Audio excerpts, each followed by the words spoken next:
All right, so Release Congressman DeSantis, let me turn to an issue that's been plaguing your campaign. One of your donors called President Obama the N-word. You denounced his comments, but you did not return the money. The morning after your primary win, you said Florida voters shouldn't, quote, monkey this up by electing Mayor Gillum.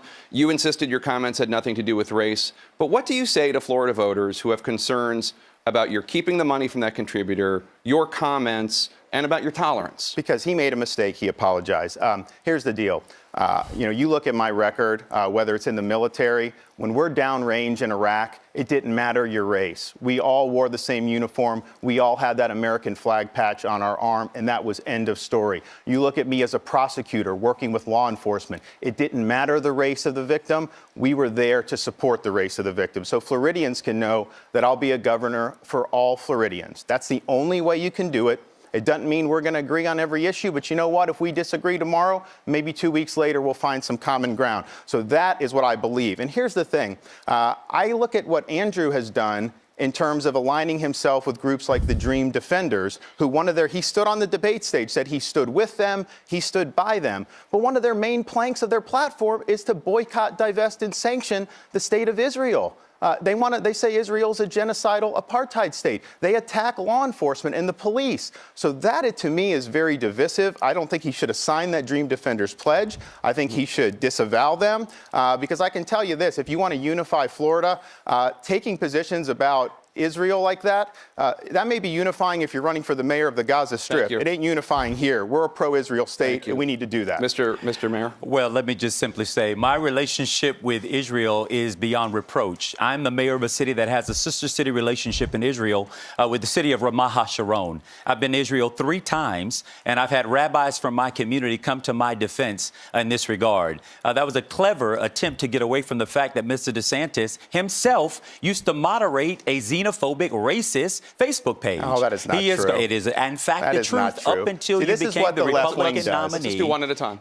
When you became the Republican nominee, your response was, I don't even do social media. That was after you got caught. You've spoken at conferences where there have been racist and xenophobic and anti-Israel speakers. It's his turn to on the Facebook stuff, you can get added to these things without consent. I never consented to anything. Yes, you can. Okay. I never consented to anything. Once we found out about it, I just discontinued my Facebook thing. He mentions this conference. There was nothing wrong with that conference. I can tell you this, the keynote speaker at that conference was a Medal of Honor recipient named Clint Romeshay. And so you're going to impugn his integrity like you're trying to do mine. You've not worn the uniform. You don't know what sacrifice that takes. That man is an American hero, and I was proud to speak at the same conference that he spoke at. Mr. Mayor? Again, the congressman let us know exactly where he was going to take this race the day after he won the nomination. The monkey up comment said it all, and he has only continued in the course of his campaign to draw all the attention he can to the color of my skin.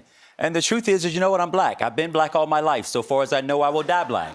But this is the point. The only color that the people of the state of Florida care about is the blue-green algae flowing out of the east and the west side of this state, and they deserve a governor who is going to protect this environment after 20 years of environmental protection. They also deserve a governor who will stand by. Mr. Mayor, thank you so much. They also deserve a governor who will stand by our men and women in law enforcement. And the fact is, Andrew signed a pledge with the Dream Defenders, pledging to support this radical manifesto. If you read that, they are so vicious about hating law enforcement. They say the police and prisons have no place in justice and that law enforcement should be defunded and the money diverted for welfare programs.